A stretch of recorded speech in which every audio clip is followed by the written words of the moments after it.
गांव के एक छोटे से कोने में रामू और उसकी पत्नी सरला अपनी छोटी सी जमीन पर मेहनत करके जीवन चलाते थे।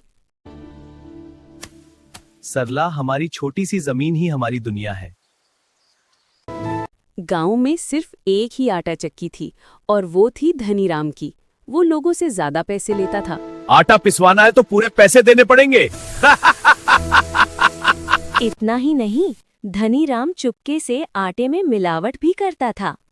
थोड़ी मिलावट, ज्यादा मुनाफा।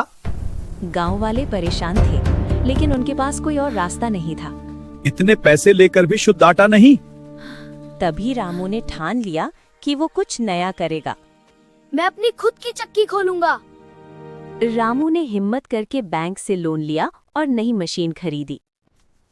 मैं मेहनत से लोन चुका दूंगा सर। रामू की चक्की पर शुद्ध पिसाई होने लगी और लोग खुश हो गए। वाह, कितना शुद्ध आटा। धनीराम का धंधा कम होने लगा और उसका गुस्सा बढ़ने लगा। मेरा दांत दब कर दिया। गुस्से में धनीराम ने बैंक मैनेजर के साथ मिलकर साजिश रच डाली। उसका लोन रद्द करो।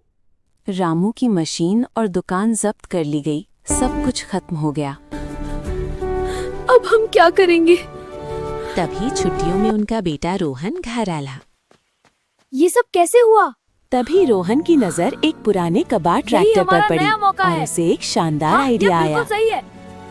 रोहन ने अपने इंजीनियरिंग ज्ञान से ट्रैक्टर में आटा चक्की फिट कर दी। अब चक्की घर घर जाएगी। रामू अब खुद लोगों के घर आटा पीसने जाने लगा। चलती फिरती चक्की कमाल है। ये चलता फिरता व्यवसाय चलती पूरे फिरती गांव चक्की। में मशहूर हो गया।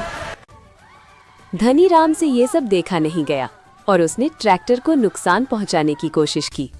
अब देखता हूँ कैसे चलेगा। सब लेकिन रिकॉर्ड हो रोहन गया। ने पहले ही कैमरा और जीपीएस लगा रखा था। सच्चाई सामने आ गई।